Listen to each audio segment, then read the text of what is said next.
Following the Zhou conquest of the Shang around 1046 year BCE, the Shang dynasty ceased to exist as a ruling political entity.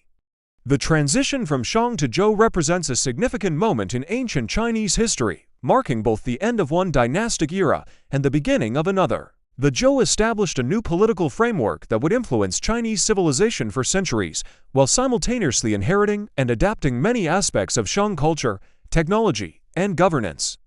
The decisive event marking the fall of the Shang was the Battle of Mai, a confrontation between the forces of the Shang king and the Zhou coalition. According to archaeological and textual records, this battle took place near the Wei River Valley, in the region of modern-day Shaanxi province. The Zhou forces, led by King Wu, confronted the Shang army under King Zhou, the last Shang ruler. The Zhou victory at Mai ended Shang political dominance and initiated Zhou control over the core regions of the Yellow River Valley. Following their military success, the Zhou rulers undertook a systematic restructuring of political authority across their new domains. Unlike the Shang centralized system, the Zhou implemented a feudal-style hierarchy. Lands were parceled out to royal family members, allies, and loyal supporters who governed as regional lords or vassals. These lords owed allegiance to the Zhou king and were expected to provide military support when required. This political decentralization marked a shift from direct royal administration toward a more distributed governance model. The Zhou capital initially was established near present-day Xi'an, a strategic location closer to their original homelands in the Western Plains. Over time, the Zhou court moved eastward, particularly during the later Eastern Zhou period. But during the initial conquest, the Zhou held firm control over former Shang territories in the Yellow River Basin. This move eastward, centuries later, was prompted by pressures from nomadic incursions and internal conflicts, but lies beyond the immediate transition period. The Zhou period is marked by significant developments in administration, culture, and technology that built upon Shang precedents. The Zhou maintained the importance of ritual and ceremony, especially those concerning ancestor worship, which had been central to Shang religious practice. The Zhou expanded these religious observances, codifying them within the state apparatus. Ritual bronzes, which had been integral to Shang ceremonies, continued to be used and evolved in form and decoration. The Zhou rulers introduced the concept of the mandate of heaven, a political and moral principle used to justify their rule. This doctrine asserted that heaven granted the right to govern based on virtue and the ability to maintain order. If a ruler failed in these duties, the mandate could be withdrawn, legitimizing rebellion and dynastic change. While the mandate of heaven was a Zhou innovation, it reflected an evolving understanding of the causes behind the Shang's downfall and the nature of political legitimacy. The military structures of the Zhou inherited Shang technology and tactics, including the use of bronze weapons and chariots. Chariot warfare, which had become prominent during the Shang, remained a critical component of Zhou military campaigns. The decentralized feudal system also altered military organization, with regional lords responsible for raising and maintaining forces. This arrangement affected the scale, coordination, and frequency of warfare during the early Zhou period. Economically, the Zhou continued the Shang emphasis on agriculture, focusing on millet, wheat, and rice cultivation. Irrigation and farming techniques evolved to support growing populations. The Zhou also expanded trade networks, facilitating the exchange of metals, ceramics, jade, and other goods across regions. Craft specialization increased, reflecting more complex economic and social structures. Social stratification persisted and intensified under the Zhou. The noble class, composed of royal relatives and vassal lords, exercised significant control over land and resources. Commoners engaged in farming, craft production, and commerce. Servitude and slavery remained present, but were subject to emerging legal codes. Rituals and ceremonies reinforced social hierarchies, continuing practices rooted in Shang culture. Writing and record-keeping developed further during the Zhou period. The early Chinese script, which began as oracle bone inscriptions during the Shang, was adapted for bronze inscriptions and other administrative uses. This advancement supported governance, legal matters, and cultural continuity. The written language also facilitated the transmission of philosophical and historical texts in subsequent centuries. Archaeological sites from the early Zhou period indicate both continuity and change from the Shang era. Some former Shang cities were abandoned, while new Zhou administrative centers and settlements were established. Material culture exhibits both Shang influences and distinctive Zhou innovations, particularly in pottery, bronze work, and burial customs. The fall of the Shang and rise of the Zhou did not end the influence of Shang culture. Instead, Shang technological, religious, and administrative innovations became foundational elements within the evolving Chinese civilization. The Zhou dynasty, in its early centuries, built upon these legacies while introducing new political and social structures. The transition also marks a broader process of cultural integration across northern China. The Zhou controlled diverse populations, incorporating various ethnic groups and regional traditions. This integration shaped the cultural and political landscape of ancient China and set patterns for future dynastic changes. Philosophical developments in later centuries, such as Confucianism and Taoism, drew upon religious and social concepts that trace back to the Shang and Zhou periods. Ancestor worship, ritual propriety, and cosmological ideas present in these philosophies have their roots in early dynastic practices. The study of this transition from Shang to Zhou provides important insights into the mechanisms of dynastic change, state formation, and cultural transmission in ancient China. It highlights the interplay between continuity and innovation in political authority, social organization, religious practice, and technology.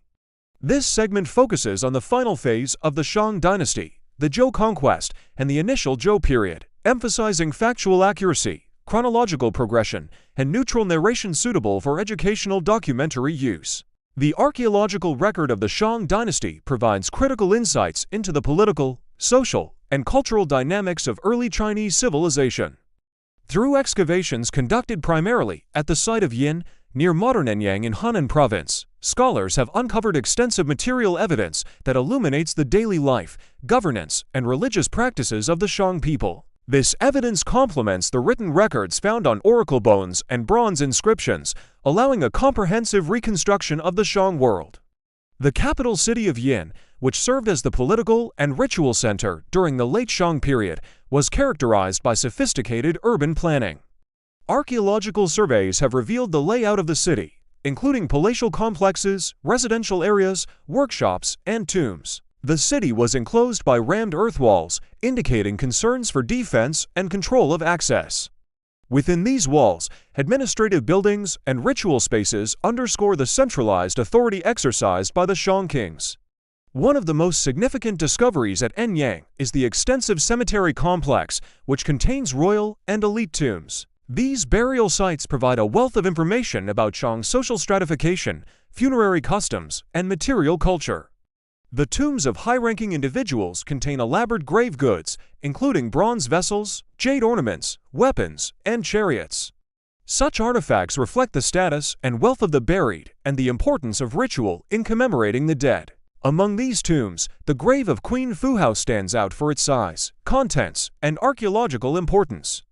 Queen Fu, identified through inscriptions on oracle bones, was a consort of King Wuding and is notable for her roles as a military leader and high priestess. Her tomb contained numerous bronze ritual vessels, weapons, and personal items, alongside the remains of sacrificed attendants and animals. This discovery provides direct evidence of the integration of political, military, and religious functions within the Shang elite. The extensive use of bronze in ritual and practical objects is a hallmark of Shang material culture. Archaeologists have uncovered numerous examples of bronze casting workshops and foundries, indicating a high degree of technological specialization and organization. The Shang developed complex techniques for casting bronzes using piece mold casting methods, allowing for intricate designs and standardized production. Bronze vessels served primarily ritual purposes, used in ceremonies honoring ancestors and deities. These vessels were often decorated with motifs, such as the Taotimaska symmetrical, zoomorphic design, whose precise meaning remains a subject of scholarly study. The craftsmanship of these bronzes reflects the importance of ritual as a means of asserting social hierarchy and political authority. In addition to bronze, jade artifacts were prominent in Shang elite culture. Jade was valued for its durability and symbolic associations with purity and immortality. Carved jade objects found in tombs include ceremonial blades, pendants, and beads. These items underscore the aesthetic and ritual significance attributed to jade within Shang society. The presence of oracle bones at Anyang provides the earliest direct evidence of Chinese writing. Thousands of inscribed turtle shells and ox scapulae have been excavated, bearing divinatory inscriptions used by Shang rulers to communicate with ancestral spirits. These inscriptions record questions posed by the king or court officials regarding weather, military campaigns, agriculture, and ritual observances. The practice of scapulomancy involved heating bones or shells until they cracked. Diviners interpreted the resulting patterns as responses from ancestors or deities. The inscriptions include the date, topic, and outcome of the divination, demonstrating an organized bureaucratic system for recording information. This corpus of oracle bone texts is essential for understanding Shang political decisions, religious beliefs, and linguistic development. Archaeological evidence also reveals the economic foundation of Shang society. Agricultural tools, such as stone and bronze implements, indicate intensive farming practices focused on millet and other grains. Irrigation and land management techniques supported population growth and urban development. Animal bones found at settlement sites attest to domestication of pigs, cattle, and dogs, supplementing the diet and economy. Craft production, including pottery, textiles, and metallurgy, was highly developed. Workshops identified through archaeological excavations suggest specialization and labor organization within urban centers. Trade in raw materials like copper, tin, and jade facilitated production and cultural exchange with neighboring regions. The study of Shang tombs and artifacts also sheds light on social stratification and labor organization. The presence of human and animal sacrifices in burial contexts indicates ritual practices aimed at reinforcing elite status and beliefs about the afterlife. The scale and complexity of these tombs imply a society capable of mobilizing significant human and material resources. In addition to material culture, archaeological surveys have identified remnants of Shang military infrastructure. Defensive walls, weapon caches, and chariot remains illustrate the importance of warfare and territorial control. The use of bronze weapons, including swords, spears, and arrowheads, combined with chariot warfare, provided the Shang elite with military advantages. Environmental data derived from site analysis indicate that the Shang capital and its hinterlands were situated in fertile plains along the Yellow River. This location facilitated agriculture, resource extraction, and transport. However, the region was also subject to periodic flooding and environmental challenges, which may have influenced settlement patterns and political stability. Comparative analysis with contemporary cultures in neighboring regions reveals that the Shang engaged in both conflict and interaction with non-Shang peoples. The archaeological record shows evidence of trade goods, cultural influences, and occasional warfare beyond the core Shang territory, suggesting a dynamic and interconnected early Chinese world. In summary, archaeological research on the Shang dynasty provides a multidimensional view of an early complex society. The integration of urban planning, material culture, ritual practice, writing, economy, and military organization reveals a civilization with sophisticated political institutions and cultural traditions. This segment presents a detailed, factual account of the archaeological record, emphasizing physical evidence and its interpretation without speculation or emotive language.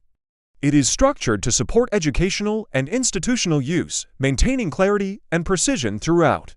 The archaeological record of the Shang dynasty provides critical insights into the political, social, and cultural dynamics of early Chinese civilization.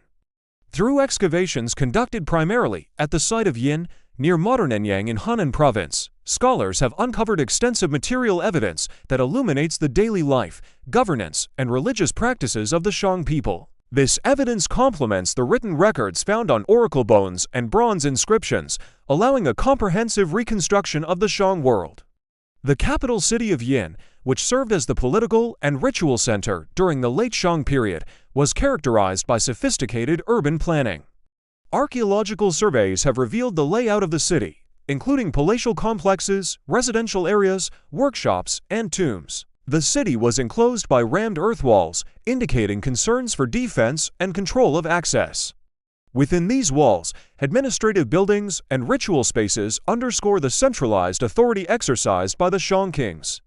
One of the most significant discoveries at Anyang is the extensive cemetery complex, which contains royal and elite tombs. These burial sites provide a wealth of information about Shang's social stratification, funerary customs, and material culture. The tombs of high-ranking individuals contain elaborate grave goods, including bronze vessels, jade ornaments, weapons, and chariots.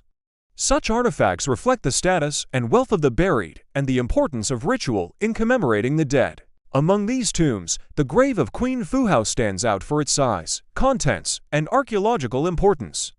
Queen Fuhao, identified through inscriptions on oracle bones, was a consort of King Wuding and is notable for her roles as a military leader and high priestess. Her tomb contained numerous bronze ritual vessels, weapons, and personal items, alongside the remains of sacrificed attendants and animals. This discovery provides direct evidence of the integration of political, military, and religious functions within the Shang elite. The extensive use of bronze in ritual and practical objects is a hallmark of Shang material culture. Archaeologists have uncovered numerous examples of bronze casting workshops and foundries, indicating a high degree of technological specialization and organization. The Shang developed complex techniques for casting bronzes using piece mold casting methods, allowing for intricate designs and standardized production. Bronze vessels served primarily ritual purposes, used in ceremonies honoring ancestors and deities. These vessels were often decorated with motifs, such as the Tautimaska symmetrical, zoomorphic design, whose precise meaning remains a subject of scholarly study. The craftsmanship of these bronzes reflects the importance of ritual as a means of asserting social hierarchy and political authority. In addition to bronze, jade artifacts were prominent in Shang elite culture. Jade was valued for its durability and symbolic associations with purity and immortality. Carved jade objects found in tombs include ceremonial blades, pendants, and beads. These items underscore the aesthetic and ritual significance attributed to jade within Shang society. The presence of oracle bones at Anyang provides the earliest direct evidence of Chinese writing. Thousands of inscribed turtle shells and ox scapulae have been excavated, bearing divinatory inscriptions used by Shang rulers to communicate with ancestral spirits. These inscriptions record questions posed by the king or court officials regarding weather, military campaigns, agriculture, and ritual observances. The practice of scapulomancy involved heating bones or shells until they cracked. Diviners interpreted the resulting patterns as responses from ancestors or deities. The inscriptions include the date, topic, and outcome of the divination, demonstrating an organized bureaucratic system for recording information. This corpus of oracle bone texts is essential for understanding Shang political decisions, religious beliefs, and linguistic development. Archaeological evidence also reveals the economic foundation of Shang society. Agricultural tools, such as stone and bronze implements, indicate intensive farming practices focused on millet and other grains. Irrigation and land management techniques supported population growth and urban development. Animal bones found at settlement sites attest to domestication of pigs, cattle, and dogs, supplementing the diet and economy. Craft production, including pottery, textiles, and metallurgy, was highly developed. Workshops identified through archaeological excavations suggest specialization and labor organization within urban centers. Trade in raw materials like copper, tin, and jade facilitated production and cultural exchange with neighboring regions. The study of Shang tombs and artifacts also sheds light on social stratification and labor organization. The presence of human and animal sacrifices in burial contexts indicates ritual practices aimed at reinforcing elite status and beliefs about the afterlife. The scale and complexity of these tombs imply a society capable of mobilizing significant human and material resources. In addition to material culture, archaeological surveys have identified remnants of Shang military infrastructure. Defensive walls, weapon caches, and chariot remains illustrate the importance of warfare and territorial control. The use of bronze weapons, including swords, spears, and arrowheads, combined with chariot warfare, provided the Shang elite with military advantages. Environmental data derived from site analysis indicate that the Shang capital and its hinterlands were situated in fertile plains along the Yellow River. This location facilitated agriculture, resource extraction, and transport. However, the region was also subject to periodic flooding and environmental challenges, which may have influenced settlement patterns and political stability. Comparative analysis with contemporary cultures in neighboring regions reveals that the Shang engaged in both conflict and interaction with non-Shang peoples. The archaeological record shows evidence of trade goods, cultural influences, and occasional warfare beyond the core Shang territory, suggesting a dynamic and interconnected early Chinese world. In summary, archaeological research on the Shang dynasty provides a multidimensional view of an early complex society. The integration of urban planning, material culture, ritual practice, writing, economy, and military organization reveals a civilization with sophisticated political institutions and cultural traditions. This segment presents a detailed, factual account of the archaeological record, emphasizing physical evidence and its interpretation without speculation or emotive language. It is structured to support educational and institutional use, maintaining clarity and precision throughout. Hey everyone, and welcome back to our journey through the annals of history. Today, we redialing the clock back over 3,000 years to explore one of ancient China's most foundational and fascinating periods, the Shang dynasty. For about 5.5 centuries, from roughly 1600 to 1046 BCE, the Shang kings ruled over the fertile Yellow River Valley, laying the groundwork for much of what we recognize as Chinese civilization today. But this wasn't just a dynasty of kings and conquests. It was a world of bronze, bones, and beliefs that continue to captivate us. So, grab your virtual explorer's hat, because we're about to uncover the secrets of the Shang, from their magnificent cities to the voices of their ancestors speaking to us from beyond the grave. Let's start with the big question: how do we even know about the Shang? For a long time, many historians thought the Shang dynasty was just a legend, a story told in later texts with little physical proof. That all changed in 1899. Imagine a scholar in Beijing, sick with malaria, being prescribed a traditional remedy, ground-up dragon bones. But this scholar, Wang Yirong, was also an expert in ancient inscriptions. He noticed strange carvings on these bones. They weren't dragon bones at all. They were ancient turtle shells and animal scapulae covered in the earliest known form of Chinese writing. This accidental discovery led archaeologists to the last great capital of the Shang dynasty, the ruins of Yin, near the modern city of Anyang. The dragon bones turned out to be oracle bones, used for divination by the Shang kings. This was the breakthrough that moved the Shang from myth into verifiable history. So what did these oracle bones tell us that gave us an unprecedented, direct line into the minds of the Shang elite? A king would ask a question, say, will the harvest be plentiful this year? Or should we go to war against the Fang tribe? A priest or diviner would then apply a hot poker to a specially prepared turtle shell or ox bone, causing it to crack. The pattern of the cracks was then interpreted as the answer from the gods or royal ancestors. Crucially, they often inscribed the question, and sometimes the answer and the outcome, right onto the bone itself. These weren't just simple yes or no questions. They dealt with everything from toothaches and childbirth to military strategy and sacrifices. We have tens of thousands of these fragments, painting a vivid picture of the daily concerns and worldview of the Shang court. This writing, known as oracle bone script, is the direct ancestor of modern Chinese characters, meaning we can read their questions from 3,000 years ago. It's a truly incredible connection to the past. The oracle bones reveal that Shang society was deeply religious and hierarchical. At the very top was the king, who wasn't just a political ruler, but also the head shaman, the crucial link between the living world and the spiritual realm. The supreme deity was Shangdi, the Lord on high, a powerful, distant god who controlled destiny. But more immediate and influential were the royal ancestors. The Shang believed their deceased ancestors held great power over the living, capable of bringing blessings or curses. To keep the ancestors happy, the king performed constant rituals and offered elaborate sacrifices. And these sacrifices could be immense, involving not just food and wine, but also animals and, disturbingly, humans. Archaeological digs have uncovered thousands of sacrificial pits containing human skeletons, often buried alongside chariots or as part of a building's foundation.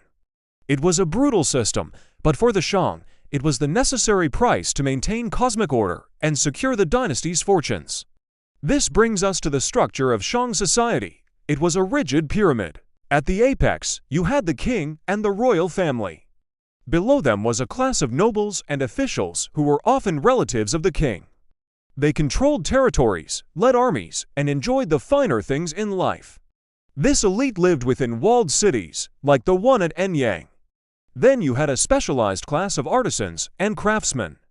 The Shang are famous for one thing above all else: their mastery of bronze.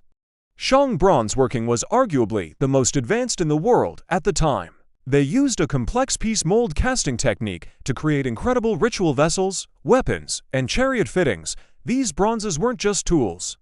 They were symbols of power and status, decorated with intricate designs, most famously the mysterious Touty mask, a stylized face of a mythical creature.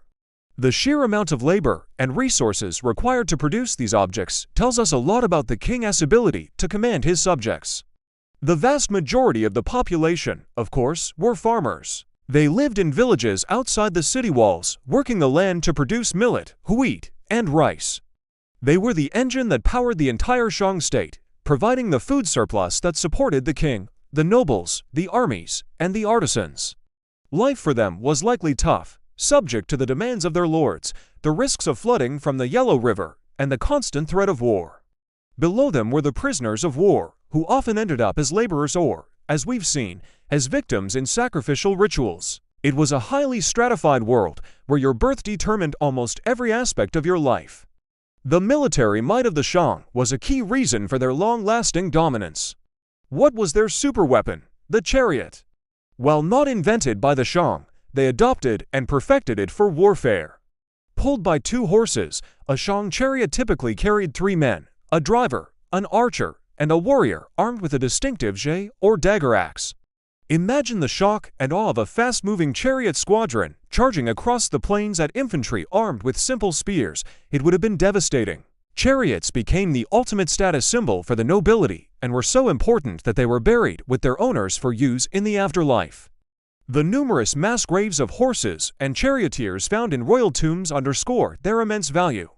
The Shang military was constantly at war, expanding their territory, securing resources, and capturing prisoners.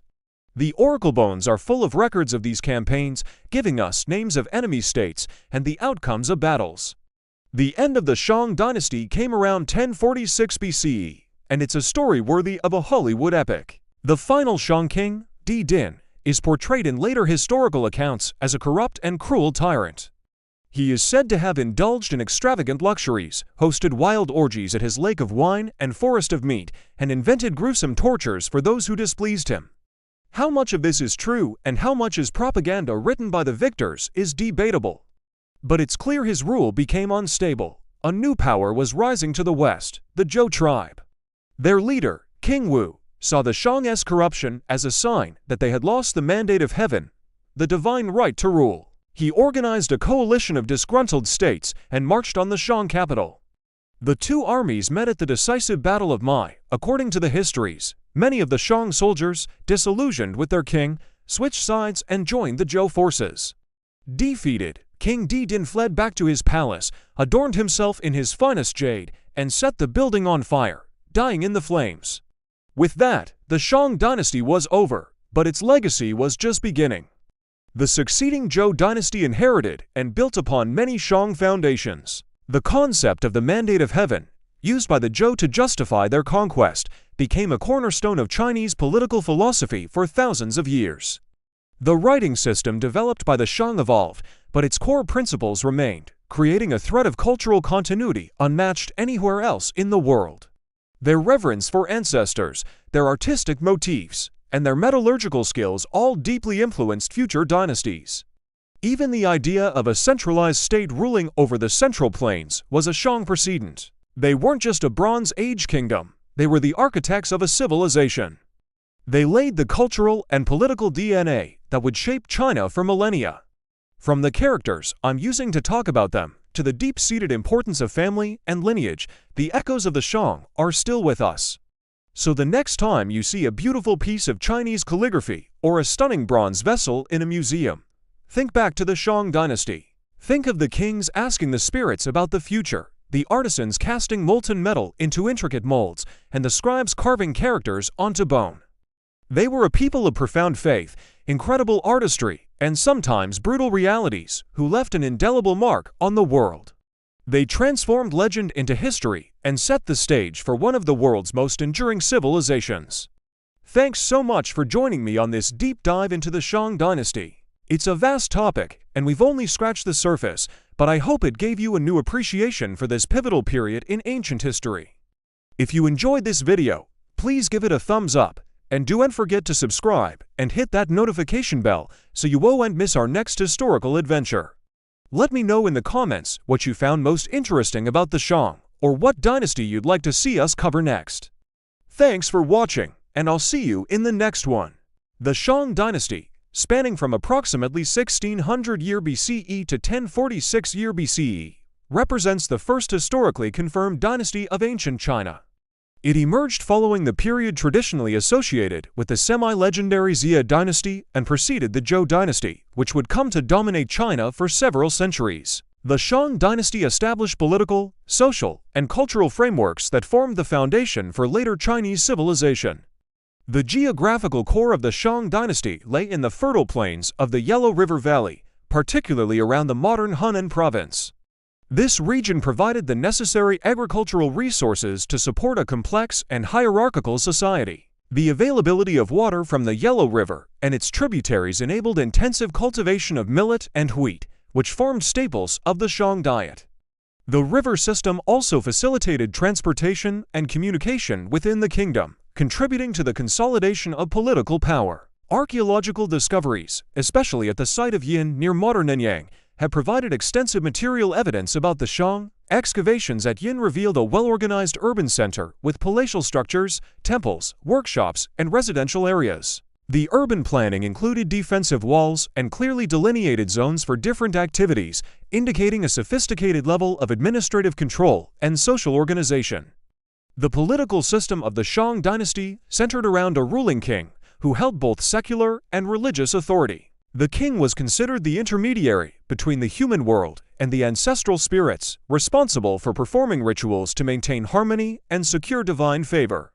The authority of the king was supported by a network of nobles, military leaders, and bureaucrats who managed various aspects of governance, including resource allocation, military campaigns, and ritual activities. Shang society was highly stratified, with a clear hierarchy extending from the royal family to nobles, artisans, farmers, and slaves.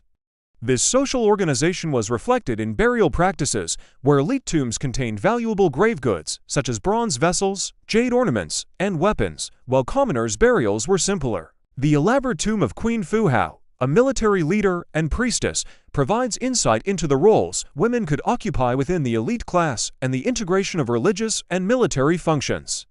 One of the most significant contributions of the Shang dynasty was the development of the earliest known form of Chinese writing. This script, preserved on oracle bones, consisted of inscriptions used primarily for divination purposes. The bones and turtle shells were inscribed with questions posed to ancestral spirits regarding topics such as weather, warfare, agriculture, and royal affairs. The inscriptions not only reveal the Shang's religious practices, but also provide a direct record of historical events, political decisions, and social concerns. The Shang dynasty is also renowned for its advances in bronze technology. Skilled artisans produced a variety of bronze objects, including ritual vessels, weapons, and tools. These items were often decorated with intricate motifs, such as the Taotie mask, a stylized animal face whose symbolic meaning remains debated. The production of bronze required control over complex metallurgical processes and access to raw materials like copper and tin, underscoring the dynasty's economic and organizational capabilities. Religion and ancestor worship were central to Shang cultural life. The dynasty's rulers conducted elaborate ceremonies involving offerings and sacrifices to ancestors and deities believed to influence natural and human affairs. These rituals were integral to legitimizing the king's authority and maintaining social order. The material culture associated with these practices, including bronzes and oracle bones, demonstrates the importance of religion in public and private life. The economy of the Shang dynasty was based primarily on agriculture, supplemented by animal husbandry, hunting, and craft production. Farmers cultivated millet, wheat, and rice, using tools made from stone, bone, and bronze. The state controlled land distribution and labor, mobilizing peasants and artisans for large-scale projects such as city construction and bronze production. Trade networks extended beyond the Shang heartland, facilitating the exchange of goods and ideas. Military organization was a key feature of Shang governance. The dynasty maintained a standing army equipped with bronze weapons and chariots, allowing for effective defense and territorial expansion. Archaeological evidence of fortifications and weapons reflects ongoing conflict with neighboring tribes and polities. Military campaigns were often recorded in oracle bone inscriptions, indicating their significance to the state. The decline of the Shang dynasty began in the late 2nd millennium year BCE, influenced by internal strife, possible weakening of central authority, and pressure from rising external groups, particularly the Zhou. Around 1046 year BCE, the Zhou defeated the Shang at the Battle of Mai, marking the end of Shang rule and the beginning of the Zhou dynasty. This transition involved both continuity and change, as many Shang cultural and political practices were adapted by the Zhou. The legacy of the Shang dynasty is profound. Its developments in writing, bronze technology, political organization, and religious practice laid foundational elements for Chinese civilization. The archaeological record continues to enrich understanding of this period, providing detailed insight into the life, governance, and culture of one of China's earliest states. This narrative situates the Shang within the broader context of ancient history, emphasizing its role as a complex, influential society.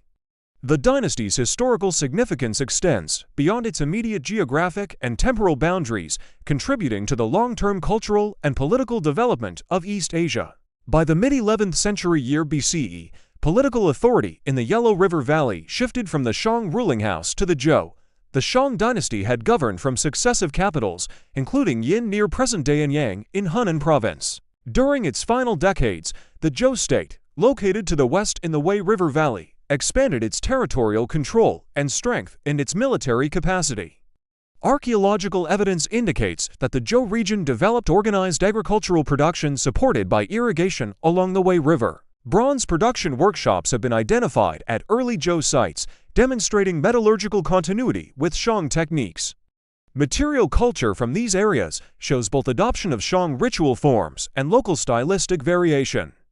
In the late Shang period, oracle bone inscriptions record continued royal divination, military mobilization, and ritual sacrifice. Defensive construction at Yin and other settlements suggests preparation for armed conflict.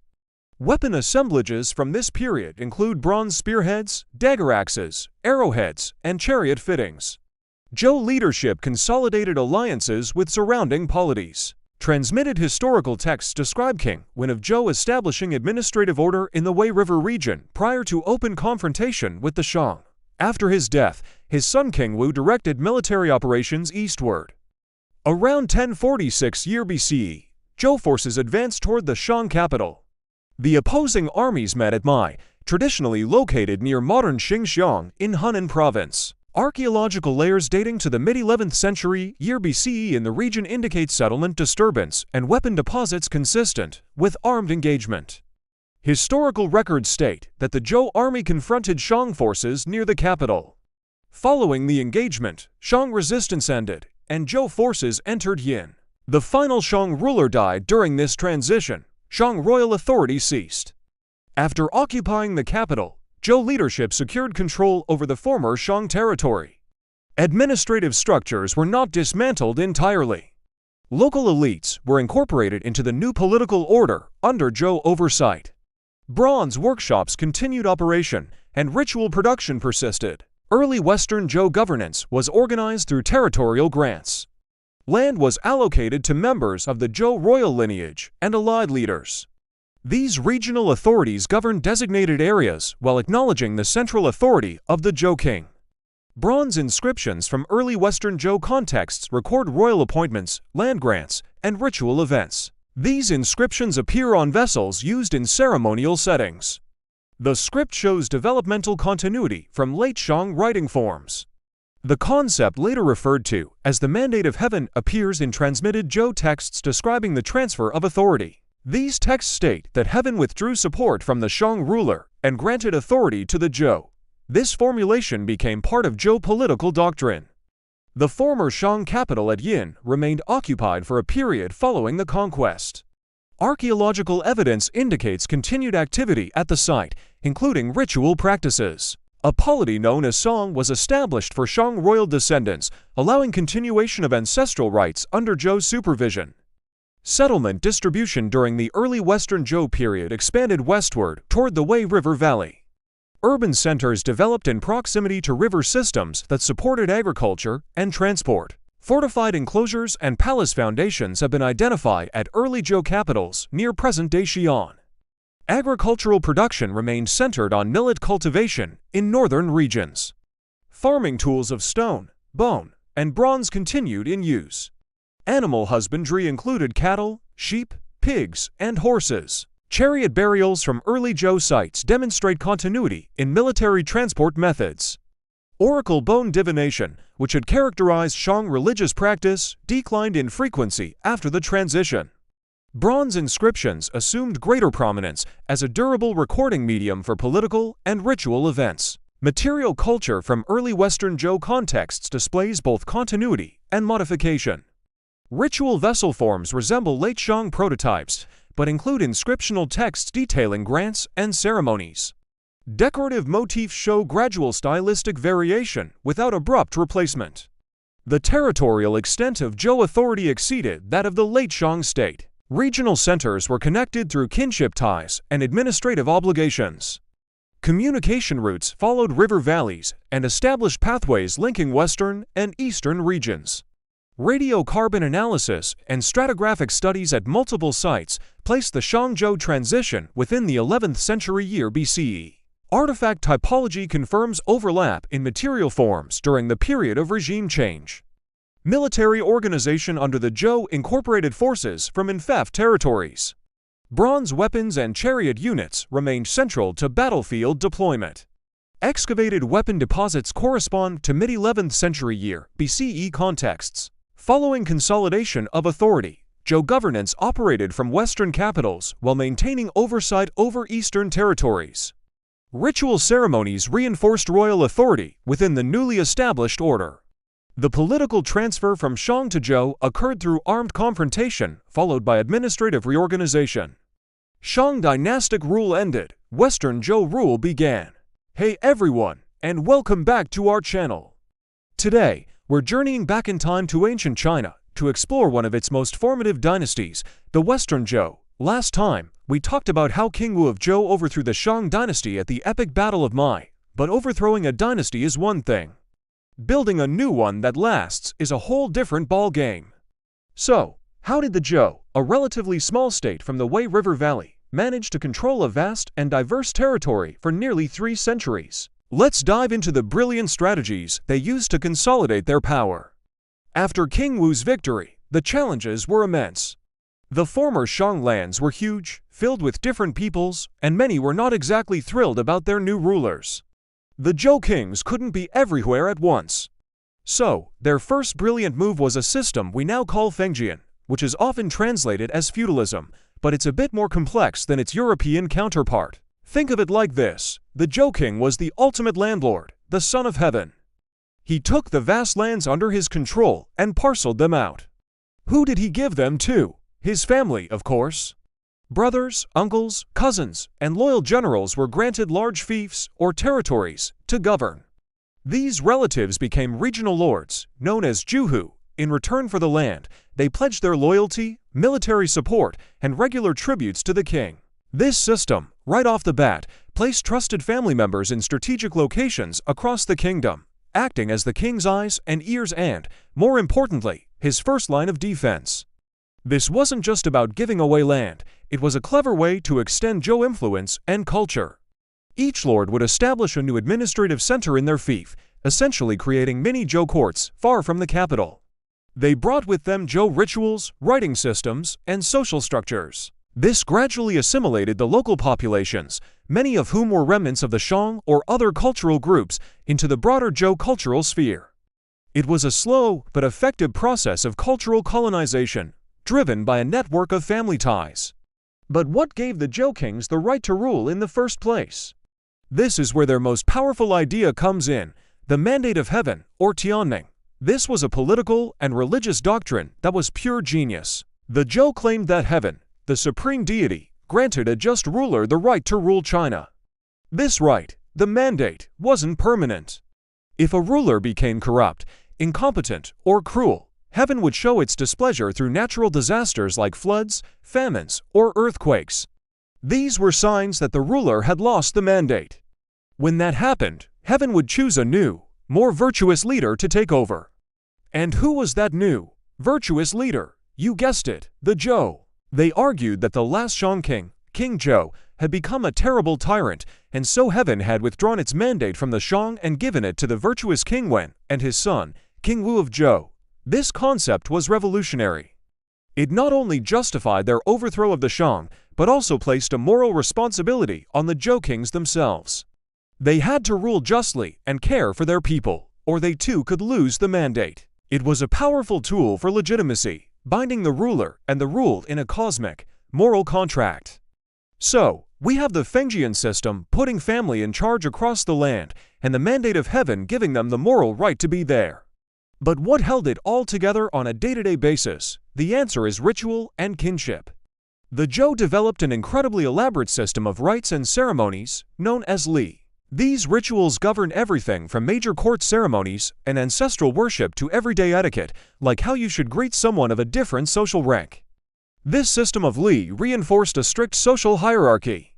At the top was the Zhou king, the son of heaven.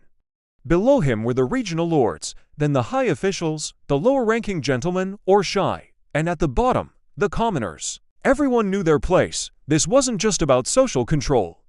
It was about creating a harmonious society where everyone understood their roles and responsibilities. Ancestor worship was a key part of this. The lineage system was patrilineal, meaning it traced descent through the male line. The king worshipped the royal ancestors, the lords worshipped the ancestors of their lineage, and so on. This shared ritual practice created a powerful sense of collective identity and obligation, binding the vast network of relatives back to the main Zhou royal line. For the first couple of generations, this system worked beautifully. The most famous example of its success comes right after King Wu's death. His son, King Shang, was just a child. In a situation like this, a regent could easily usurp the throne. But King Shang's uncle, the Duke of Zhou, stepped in as regent. He was a pillar of integrity. Instead of taking power for himself, he spent years fighting off rebellions from disgruntled Shang loyalists and even some of his own ambitious brothers. He expanded Zhou territory, solidified the Fengjian system, and further elaborated on the doctrines of the mandate of heaven and the ritual system. When King Shang came of age, the Duke of Zhou handed power back to him without any fuss. This act became a legendary example of selfless loyalty and good governance, celebrated by Chinese philosophers, including Confucius, for millennia. The Duke of Zhou's regency was the ultimate stress test for the new dynasty, and it passed with flying colors. He established a new, eastern capital at Luoy, near modern-day Luoyang, to better manage the eastern plains, the old Shang heartland. This twin capital system, with the original capital Zhongzhou in the west and the new capital Chengzhou in the east, allowed for more effective administration over their sprawling kingdom.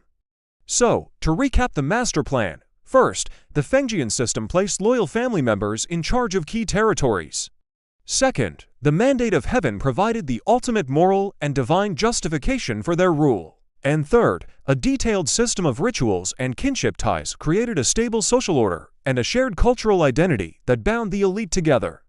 It was a powerful combination of kinship politics, religious ideology, and social engineering. This system was so successful that the Western Zhou period is often looked back on as a golden age of stability and cultural development. It laid the foundations for many core tenets of Chinese civilization that would endure for thousands of years. The concepts of the mandate of heaven, the importance of family and lineage, and the emphasis on ritual and social harmony all have their roots in this crucial period of consolidation.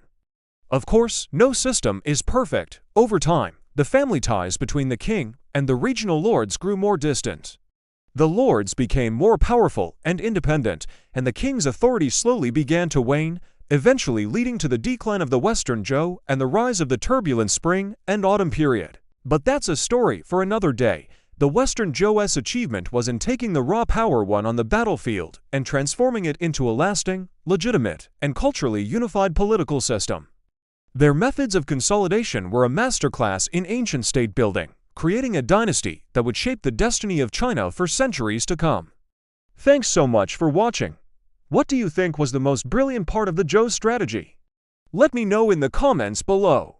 And if you enjoyed this journey into ancient Chinese history, don't forget to like, subscribe, and hit that notification bell so you won't miss our next video. See you next time. Segment 16, Ritual Standardization and Western Zhou Administration c. 1000 to 900 year BCE. Following the establishment of stable control over core territories by approximately 1000 year BCE, the Western Zhou state initiated measures to codify ritual practices and formalize administrative protocols across the realm. The Zhou kings maintained central authority from the Wei River Valley while coordinating governance in eastern territories previously under Shang control. This period saw the consolidation of political, ceremonial, and cultural systems, ensuring uniformity of practice and strengthening integration among regional lords. The Zhou political framework relied on a hierarchy of Enfeoffment lords who governed local domains on behalf of the king. Each lord administered populations, collected agricultural production, and maintained military preparedness. Bronze inscriptions from early Western Zhou vessels document the rights and responsibilities associated with enfeoffment, including land boundaries, tribute obligations, and ceremonial duties. These inscriptions, produced using techniques inherited from the Shang, provided both legal and ritual authorization for governance. Administrative coordination depended on kinship and allegiance. Members of the Zhou royal house received strategically important territories, while allied leaders were enfeoffed according to military contribution and loyalty. The enfeoffment system extended Zhou oversight into key eastern regions, integrating former Shang polities under a standardized administrative framework. The polity of Shang, governed by descendants of the Shang royal house, illustrates continuity of localized governance within the broader Zhou system. Archaeological evidence shows ritual sites at Shang aligned with Zhou ceremonial patterns, indicating political integration without the displacement of existing cultural structures. Ritual codification became central to early Western Zhou authority. Bronze vessels, including Ding, Gui, and Zhu forms, were inscribed with detailed ceremonial instructions and genealogical information. These vessels, employed in ancestral rites and official ceremonies, standardized performance across the kingdom. Regional lords conducted rituals that mirrored those at the central court, reinforcing Zhou hierarchical norms. Inscriptions recorded participant roles, ceremonial sequences, and the specific offerings required, providing administrative as well as religious documentation. Music and feasting were integral components of these standardized rituals. Musical instruments, such as bells and chime stones, have been recovered from excavation sites, often alongside ritual bronzes. Archaeological deposits indicate coordinated performance of music, sacrifice, and feasting in accordance with ceremonial rank. The scale of these events suggests centralized oversight and adherence to prescribed protocols. Urban and administrative centers reflected this ritual standardization. Palatial compounds in the Wei River Valley featured courtyards, aligned platforms, and ritual enclosures. Fortified administrative settlements included storage pits for agricultural tribute and areas designated for ceremonial activities. Spatial organization within these centers facilitated both governance and the uniform conduct of ritual, linking material infrastructure with ceremonial practice. Communication between central and regional domains utilized riverine and overland routes. The Yellow River, along with tributaries, enabled transport of officials, tribute, and ritual paraphernalia. Roads connecting administrative centers allowed standardized coordination of ceremonial events and reinforced central authority. The transmission of bronze inscriptions, standardized vessel forms, and coordinated feasting exemplifies the integration of ritual and administrative practice across distance. The Western Zhou codified social hierarchy through ritual protocol. Bronze inscriptions identified noble titles and ceremonial obligations, detailing precedence in feasting, music, and sacrificial offerings. These inscriptions delineated obligations of regional lords and established expectations for performance during court ceremonies. Standardized ranks facilitated coordination of multiple ceremonial sites, ensuring consistency in observance and recognition of authority. Agricultural production continued as the economic foundation supporting ritual and administrative activity. Millet and wheat cultivation predominated in northern zones, supplemented by rice production in southern regions where environmental conditions allowed. Excavated farming implements, storage pits, and fortifications indicate organized collection and management of agricultural surplus, often coordinated with ritual schedules. Tribute flows from local lords to central authorities supported both governance and ceremonial activity, linking economy and ritual. Military organization remained coordinated with ritual authority. Bronze weapons, chariot fittings, and horse burials recovered from early Western Zhou sites demonstrate maintenance of forces aligned with ceremonial expectations. Chariot units and infantry were mobilized not only for territorial defense, but also in ceremonial processions associated with royal tour.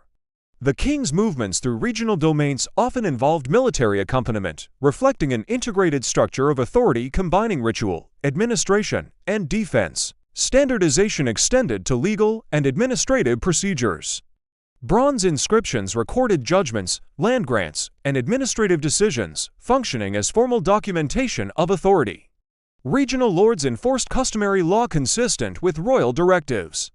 While no complete codified legal text survives from this period, the archaeological record provides evidence of systematic governance integrated with ceremonial practice. Bronze production played a dual role in administrative and ritual standardization.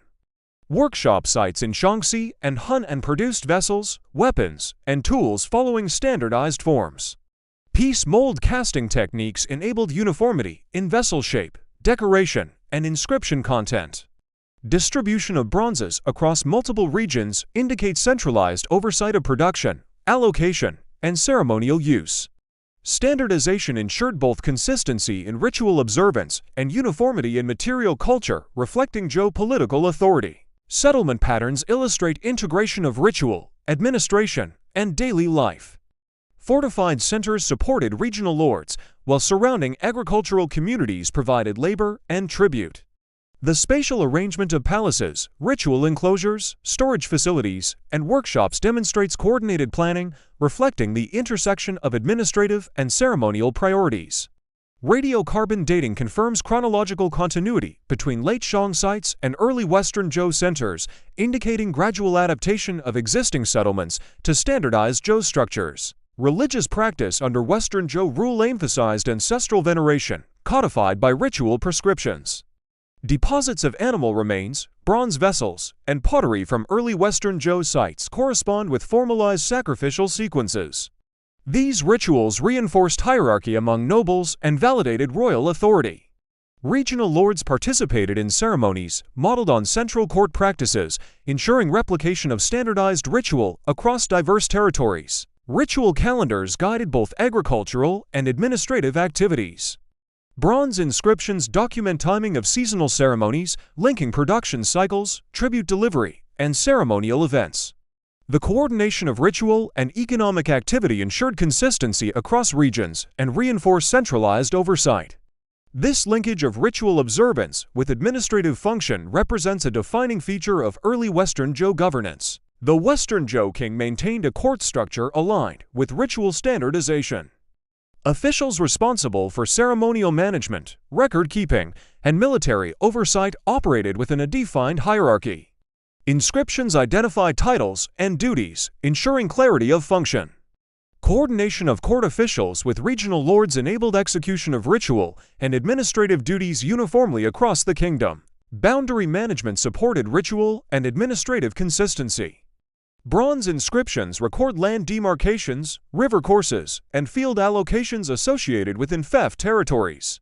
These measures facilitated tribute collection, regulated local governance, and supported the performance of ritual obligations in alignment with centralized directives. Cultural integration incorporated continuity from the late Shang period.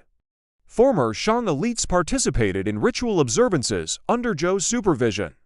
Archaeological evidence shows preservation of localized ceremonial forms alongside standardized Zhou practices, demonstrating adaptation of existing cultural frameworks within a structured administrative and ritual system. Economic and ritual interdependence was reflected in the management of surplus goods. Storage facilities in administrative centers accumulated agricultural produce, bronze vessels, and other materials designated for ceremonial use. Coordinated allocation of these resources reinforced the authority of the Zhou king and supported the replication of ritual performance across regional domains. By approximately 900 year BCE, Western Zhou administration and ritual practices had achieved a high degree of standardization. Ceremonial obligations, bronze production, agricultural tribute, and hierarchical coordination of regional lords were systematically integrated. Material culture and inscriptions reflect uniformity in administrative and ritual systems, demonstrating the institutionalization of Zhou governance across core territories. The early Western Zhou thus established a durable framework in which ritual codification, territorial administration, economic management, and military organization were interdependent. Regional lords, court officials, and agricultural communities operated within standardized protocols, ensuring stability, coordination, and continuity of Zhou political and cultural authority. Archaeological and inscriptional evidence confirms the deliberate integration of ceremonial and administrative structures, forming the basis for subsequent development of Zhou governance and ritual practice. Hello everyone, and welcome back to our channel. Today, we're journeying back in time, over 3,000 years, to explore the fascinating world of the Western Zhou Dynasty. You might have heard of the Shang Dynasty, famous for its oracle bones and bronze vessels. Well, the Zhou Dynasty that followed them is just as crucial, if not more so, for shaping the very foundations of Chinese civilization. They didn't just conquer the Shang, they built a system so enduring that its ideas echoed for millennia. Our focus today is on three key pillars of their success: how they managed their vast territory, how they refined their government, and the profound role of ritual in their society. So, grab your virtual bronze wine cup, and let's dive into the world of the Western Zhou. First, let's talk about territory. The Zhou started as a state on the western frontier of the Shang kingdom. When they overthrew the Shang around 1046 BCE, they faced a massive challenge. How do you control a territory far larger than anything you've known before, filled with different peoples and former Shang loyalists? The answer was a brilliant political innovation known as the Fengjian system, often translated as feudalism, but it's a bit more complex than its European counterpart. The Zhou kings, who called themselves the Son of Heaven, granted large fiefs or territories to their relatives, trusted generals, and allied clan leaders. This wasn't just a land giveaway. These new regional lords had a duty to defend their territory, pay tribute to the king, and provide military support when called upon. It was a network of kinship and obligation, with the Zhou king at its center. This system allowed the Zhou to project their power across the North China Plain, establishing fortified towns and military garrisons in strategic locations. It was a way of planting Zhou loyalists across the land, slowly integrating diverse regions into a single political and cultural sphere. But what did this integration look like on the ground? It was a gradual process of colonization and cultural fusion. When a Zhou prince or noble was sent to a new territory, he didn't go alone. He brought his family, his retinue of officials, and soldiers. They would build a new walled city, often right next to an existing local settlement. From this stronghold, they would govern the local population, which often consisted of people from the old Shang dynasty or other indigenous groups. Over generations, these different groups began to mix. Intermarriage occurred, cultural practices were exchanged, and the elite culture of the Zhou began to spread. Archaeologists have found bronze vessels with Zhou-style inscriptions in areas far from the capital, showing how this elite culture was adopted by regional lords to signal their connection to the Zhou court and their legitimate status. This created a shared identity among the ruling class across the vast Zhou kingdom. It wasn't just about military control. It was a slow, deliberate process of cultural assimilation, turning a mosaic of different peoples into a recognizably Zhou world. Now, you can't run a kingdom this large without a solid administration. And the Western Zhou were masters of organization. At the heart of the government was the king, the Son of Heaven, but he didn't rule alone. He was supported by a sophisticated bureaucracy based at the capital. The government was divided into various departments, each with specific responsibilities. For instance, we see records of the Minister of War, the Minister of the Masses, and the Minister of Works, which sounds surprisingly modern, doesn't it? These high-ranking officials oversaw everything from military campaigns and tax collection to public construction projects and managing the royal workshops. What's truly remarkable is the emphasis on record-keeping. Bronze inscriptions from the period often detail official appointments, royal decrees, and legal judgments.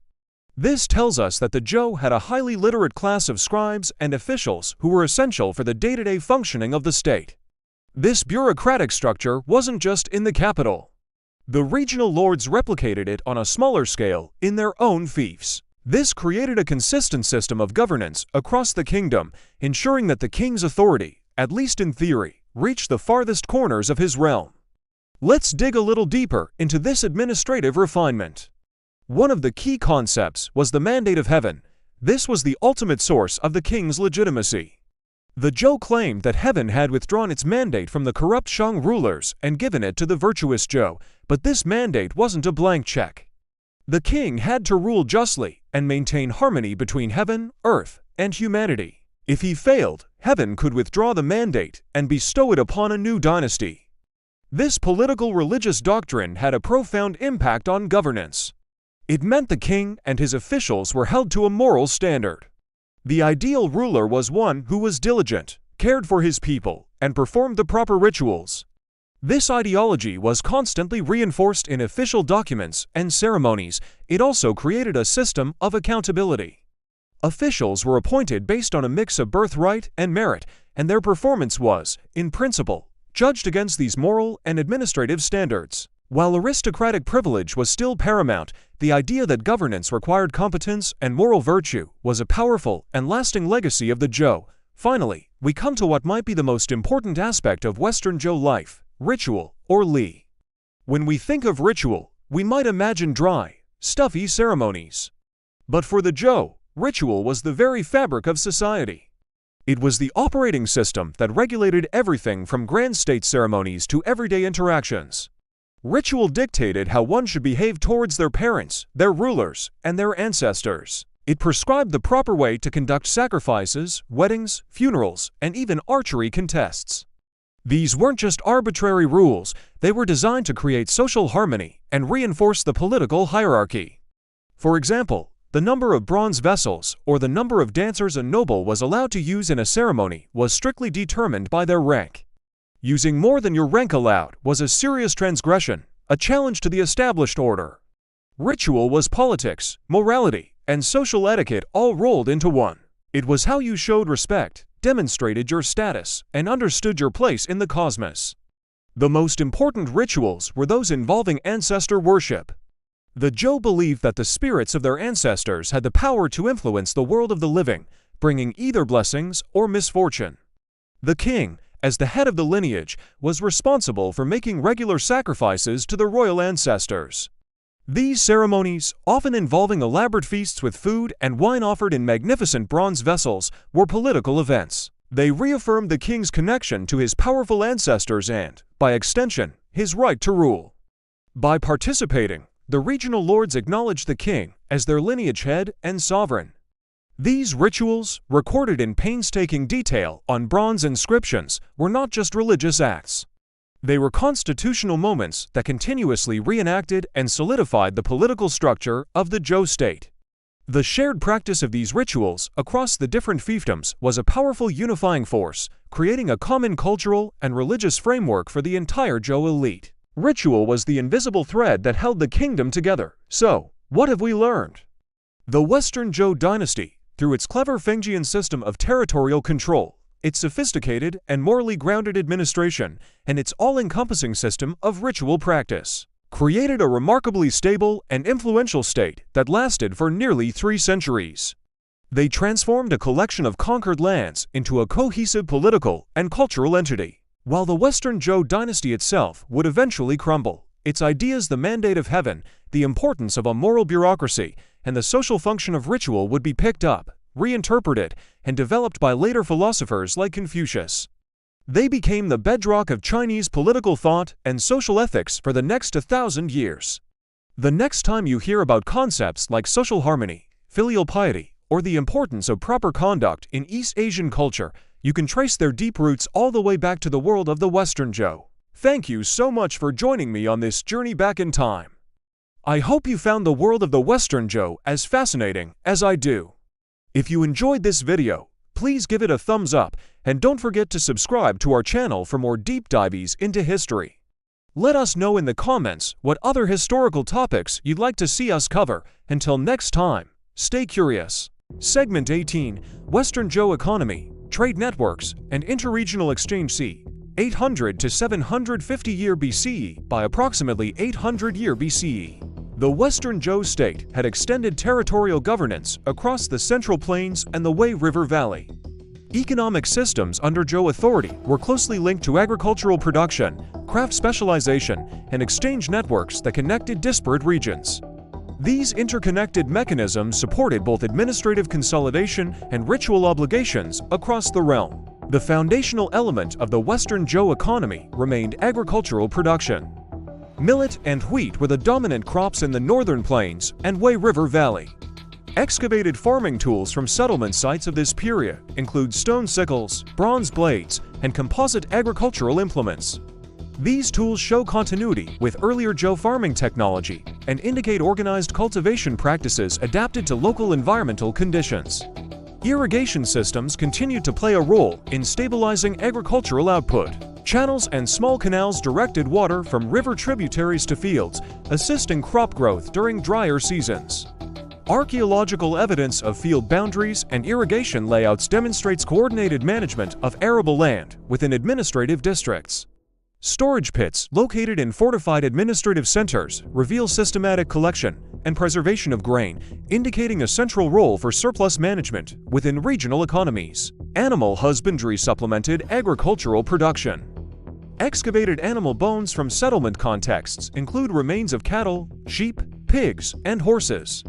These findings indicate domestication practices and provide evidence for animal labor, food supply, and material use.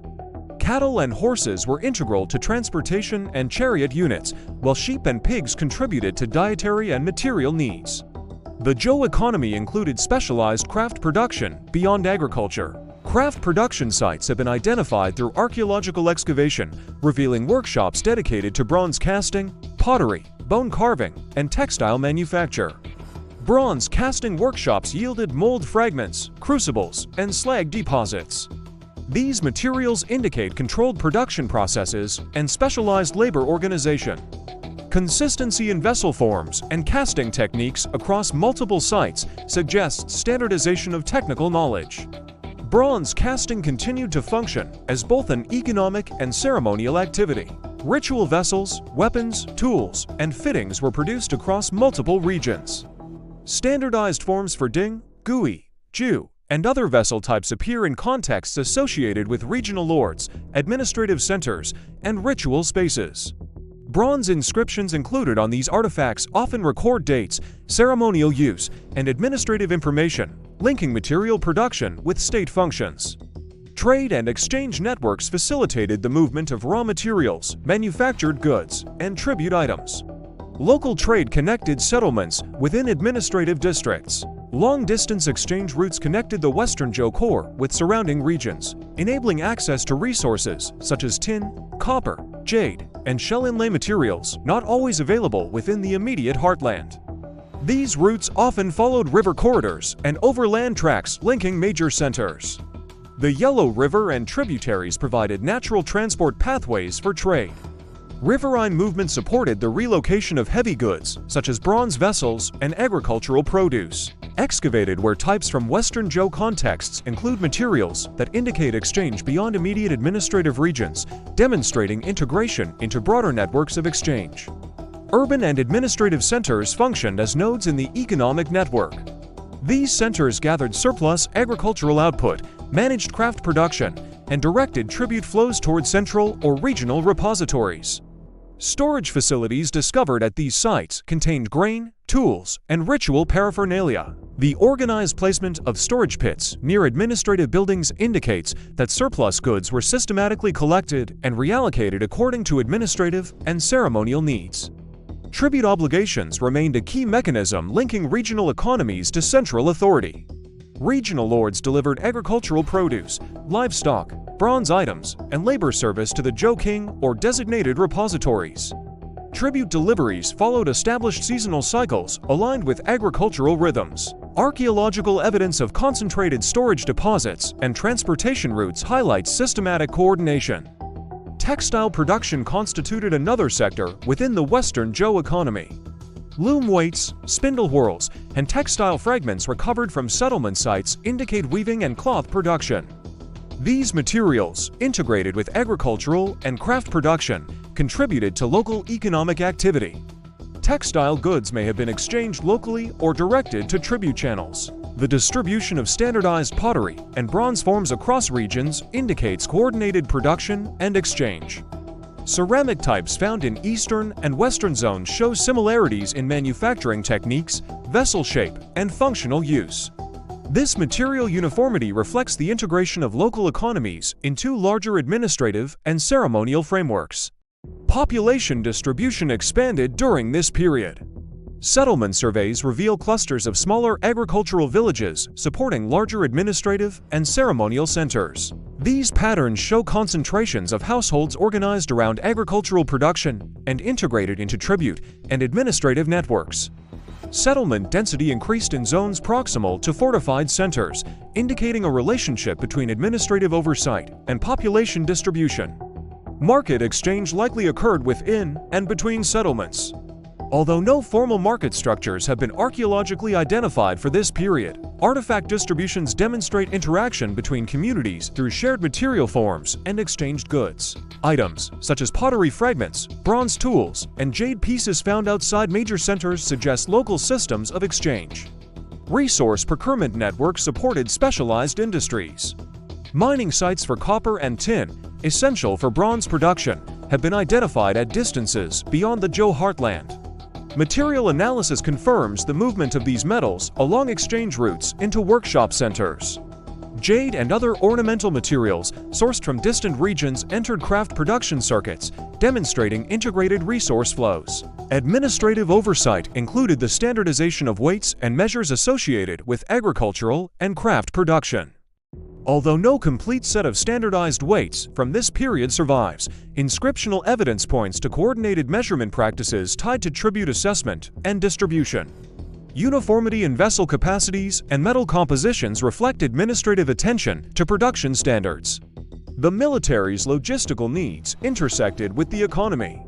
Chariot units and infantry required supplies of grain, fodder, bronze fittings, and tools. Distribution of these supplies was organized through administrative channels, indicating coordination between military readiness and economic systems. Excavated military deposits often include weapon assemblages alongside utilitarian objects, demonstrating integrated provisioning. Ritual and ceremonial obligations intersected with economic systems. Large ritual gatherings, feasts, and ceremonial performances required coordinated allocation of food, drink, bronze vessels, and musical instruments. Deposits associated with such events show concentrations of goods that were directed from local production and tribute flows toward ceremonial sites. These coordinated performances further linked local economies with centralized ceremonial calendars.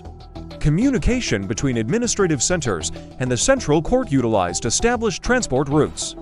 Roads connecting the Wei River Valley with eastern plains facilitated the movement of goods, officials, and tribute. River corridors supported bulk movement, particularly for heavy or voluminous items, such as agricultural produce and bronze vessels. Agricultural cycles continued to structure the rhythm of economic activity. Seasonal planting, harvest, and tribute delivery created predictable flows of goods. Storage facilities near administrative centers managed surplus grain, enabling coordinated response to local needs and ceremonial demands. Disposal pits containing agricultural remains show intentional clearing associated with tribute management cycles. Bronze inscriptions continued to document economic activity. Although predominantly associated with ritual and ceremonial contexts, inscriptions record names, dates, and official actions that intersect with economic functions. These inscriptions provide documentary evidence of coordination between production, tribute, and administrative roles. Settlement remains from this period show patterns of architectural standardization. Foundations of homes, craft workshops, and administrative buildings reveal planned construction techniques. These patterns indicate shared construction norms that reflect coordinated labor and resource deployment within regional economies. Paleobotanical data derived from plant remains at archaeological sites indicate continuity in crop diversity. Millet and wheat remain predominant, while evidence of barley and other cereals appears in some contexts. These compatible crop profiles support continued agricultural integration across varied environmental zones under Zhou administration. Population habits included the domestication of animals for labor and food. Cattle and horses supported transport and chariot use, while sheep and pigs contributed to dietary needs and material goods, such as hides and wool.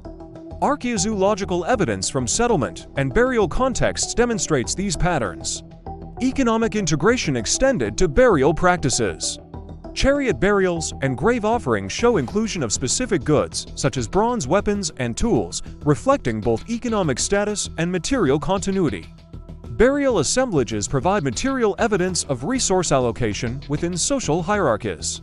Boundary oversight and land demarcation continue to support economic administration. Inscriptions and archaeological markers indicate recorded boundaries for fields, watercourses, and territorial divisions. These records facilitated systematic tribute assessment and local governance responsibilities. Trade and exchange channels functioned alongside administrative networks. Artifacts sourced from distant regions, such as jade or shell inlay materials, appear in craft contexts, indicating broader systems of long-distance exchange beyond immediate Zhou territories. Standardized bronze forms and ceramic types found in diverse regions demonstrate shared economic forms across local economies. These shared material signatures indicate integration rather than isolation of regional production systems. Climate data derived from environmental analysis suggest relatively stable conditions during this period, supporting continued agricultural productivity and settlement expansion. Stable environmental conditions contributed to predictable agricultural cycles that underpin economic systems. Archaeological research across core and peripheral Western Zhou regions continues to refine understanding of economic integration and exchange networks associated with administrative, craft, and agricultural systems. Segment 19, Western Zhou Social Structures, Legal Practices, and Material Culture c. 750 to 700 year BCE by approximately 750 year BCE. The Western Zhou state maintained a complex hierarchical social organization extending from the royal house to regional lords and local populations. Social structure operated within clearly defined ranks associated with political authority, territorial control, and ritual obligations. Archaeological and inscriptional evidence demonstrates the interrelation of social stratification, administrative oversight, and material culture. The Zhou royal house remained the central authority in political and ceremonial hierarchies. The king presided over administrative officials, military commanders, and ritual specialists. Bronze inscriptions from early Western Zhou sites record official appointments, ceremonial participation, and the transmission of hereditary titles. These inscriptions indicate continuity of hierarchical authority, formalized through hereditary and enfeoffed positions. Regional lords, appointed by the Zhou king, governed territories through enfeoffment. Enfeoffment created regional domains under local administration. Each lord was responsible for collecting tribute, maintaining military readiness, conducting ritual obligations, and supervising subordinate populations. Archaeological remains of administrative compounds and fortified settlements demonstrate the practical organization of these domains. Rammed earth walls, storage pits, and palatial foundations indicate centralized management and control over local populations. Kinship remained a key mechanism for social cohesion. The Zhou royal house distributed lands among relatives to reinforce political authority through family connections. Inscriptions and burial practices indicate that lineage determined access to land, offices, and ritual participation. Allied non-kin leaders were incorporated into the hierarchy through enfeoffment and ritual acknowledgement, allowing expansion of Zhou influence into newly conquered or peripheral regions. Material culture served as both functional and symbolic markers of social status. Excavated settlement sites reveal differences in domestic architecture between elite and common households. Elite residences, often within fortified compounds, contain foundations for large timber or rammed earth buildings with courtyards, storage areas, and specialized craft spaces. Commoner dwellings are smaller, simpler, and lack associated administrative or ritual features. Bronze production remained central to both material and social expression. Vessels including Ding, Gui, Ju, and Fangding demonstrate standardized forms associated with ritual and administrative functions. Inscriptions provide information about owners, ceremonial context, and official titles. Bronze objects were used in ancestor veneration, ceremonial feasts, and state ritual, reinforcing social hierarchy through material display and structured performance. Pottery production shows regional standardization alongside local variation. Storage jars, cooking vessels, and ritual containers display consistent technological approaches across Zhou territories. Ceramic assemblages in elite contexts are often more refined and include incised or impressed decoration, whereas commoner pottery is utilitarian in form and function. This material differentiation reflects social stratification and specialized production within controlled networks. The legal framework of the Western Zhou period operated through customary regulations and adjudication by regional lords. Complete codified laws do not survive, but bronze inscriptions, administrative records, and ritual texts reference judgments, penalties, and administrative decisions enforced under royal authority. These sources indicate procedural norms for resolving disputes, managing property, and enforcing tribute obligations. Legal authority was exercised within the framework of hierarchical oversight, connecting local decision-making to central administration. Administrative positions were associated with ritual, military, and economic responsibilities. Titles recorded in bronze inscriptions identify officials responsible for supervising tribute collection, managing craft production, coordinating military units, and performing ritual ceremonies. These officials were often drawn from elite kinship networks or Enfeoffment families, integrating governance and social hierarchy. Settlement distribution reflects the organization of social structure. Small agricultural communities surrounded larger fortified administrative centers, providing labor, tribute, and material support. Excavated village layouts reveal patterns of regularized domestic space, storage facilities, and associated craft areas. These arrangements facilitated both economic coordination and social control. Ritual practice reinforced social stratification and governance. Ancestral veneration remained central, with ritual performance conducted in accordance with rank and office. Deposits of animal remains, bronze vessels, pottery, and musical instruments correspond to structured ceremonial events. Archaeological sites show spatial separation of elite and commoner ritual spaces, indicating organized hierarchy within religious practice. Chariot burials and equestrian remains continue to demonstrate the social and military significance of horses. Elite tombs contain horse skeletons, bronze fittings, weapons, and associated ritual vessels. These burials illustrate coordinated use of resources, maintenance of military capacity, and material markers of social rank. Chariot use in ceremonial contexts parallels administrative and military organization, integrating technology with hierarchical practice. Metalworking extended beyond ritual objects to include functional tools, weaponry, and construction fittings. Bronze spearheads, dagger axes, arrowheads, and agricultural implements indicate the integration of craft production into both economic and military systems. Material uniformity across regions suggests coordinated standards and centralized oversight. Agricultural production remained the foundation of social and economic stability. Excavated implements, such as stone sickles, bronze plows, and composite farming tools reflect organized cultivation practices. Grain storage facilities in administrative centers indicate systematic collection and redistribution, supporting both local subsistence and tribute obligations. Exchange networks facilitated both internal and interregional flow of goods. Materials including tin, copper, jade, and shell inlay items were moved across distances to support production, craft specialization, and ceremonial use. River corridors, roads, and local tracks provided coordinated transport routes linking settlements and administrative nodes. Artifact distributions confirm integration of local economies into broader exchange systems. Population density increased in core and peripheral regions. Survey data indicate expansion of agricultural villages surrounding fortified administrative centers. Settlement clustering demonstrates coordinated management of labor, tribute collection, and resource allocation. Population organization allowed effective mobilization of agricultural and craft labor for ceremonial and administrative needs. Education and ritual training were closely tied to social status. Elite males often received instruction in ritual performance, bronze use, and administrative duties. Inscriptions indicate formal acknowledgement of ceremonial competence and lineage obligations. These practices ensured continuity of social hierarchy and administrative knowledge across generations. Standardization of weights, measures, and vessel capacities facilitated economic coordination and ritual compliance. Uniform bronze vessel volumes and consistent agricultural measurement practices provided a basis for reliable tribute collection and material allocation. Standardization reflects both administrative oversight and integration of social hierarchies with economic systems. Military organization intersected with social rank. Regional lords maintained armed retinues and chariot units, supported by tribute-provided resources and locally mobilized labor. Excavated tombs with weapons and chariot fittings reveal hierarchy within military structures, paralleling broader administrative stratification.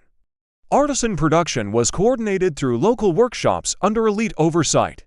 Evidence of bronze, pottery, textile, and bone craft production indicates specialized labor organized according to regional demand and ceremonial cycles. Standardized techniques and shared motifs reflect administrative direction and social regulation. Legal adjudication and ritual practice were closely linked. Bronze inscriptions document judgments associated with property disputes, ceremonial offenses, or ritual performance.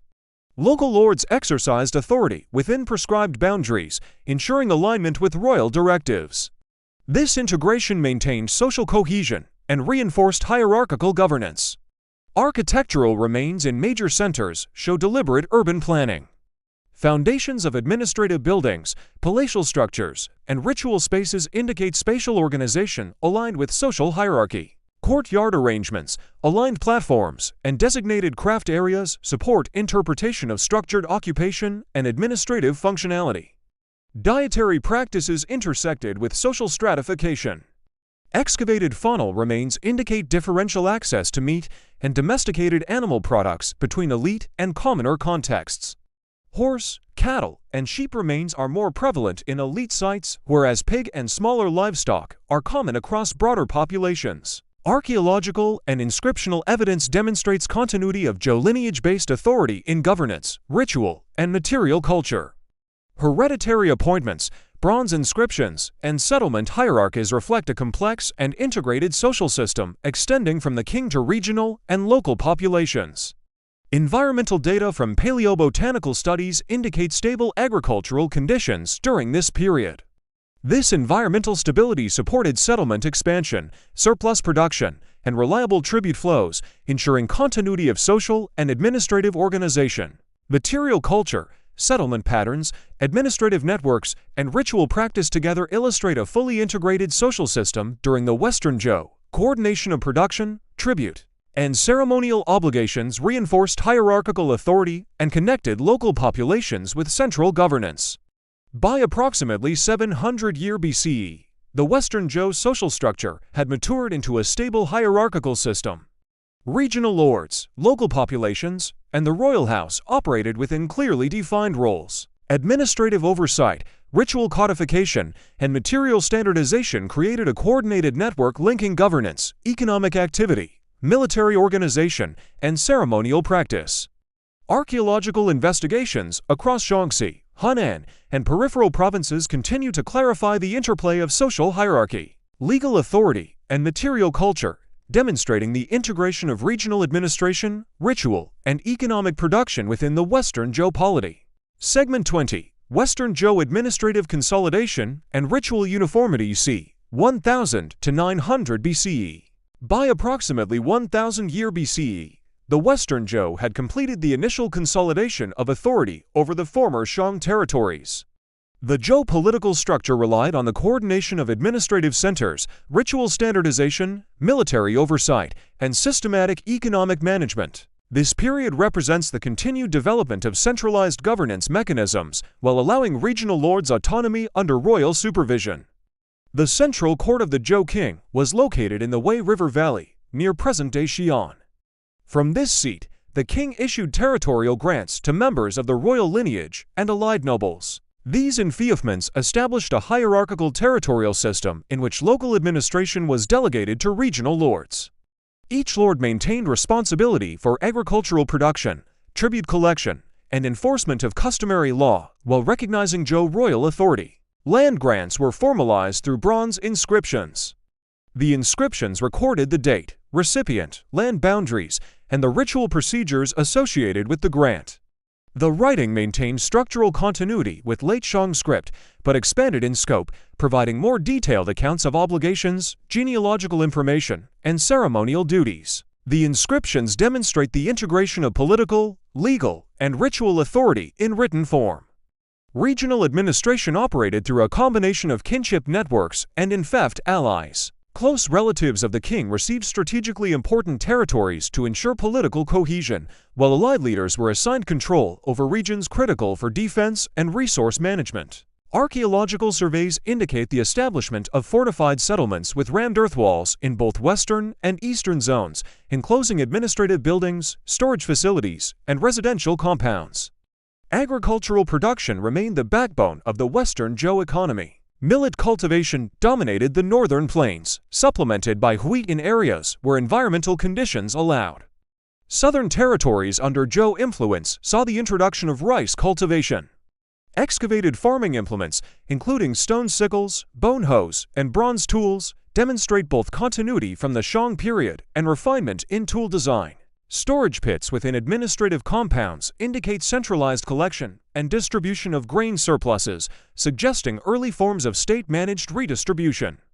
Bronze production continued across multiple workshop sites. The piece mold casting technique, inherited from the Shang period, was applied for ritual vessels, weapons, and utilitarian objects. Archaeological evidence includes molds, crucibles, slag deposits, and partially finished vessels. The scale of production indicates organized labor and direct oversight by regional authorities, reflecting both the ritual and administrative priorities of the state. Ritual standardization became increasingly pronounced. Bronze vessels produced during this period conformed to prescribed forms, including Ding, Gui, Ju, and Zun. Inscriptions on these vessels recorded ceremonial purposes, genealogical affiliations, and royal approvals. Ritual feasting, sacrificial offerings, and music were coordinated to maintain hierarchical social distinctions. Regional lords performed rituals following the ceremonial patterns of the central court, reinforcing the codification of social and religious order. Military organization under the Western Zhou continued to rely on chariotry and infantry armed with bronze weaponry. Chariot burials, excavated across Shaanxi and Hunan, include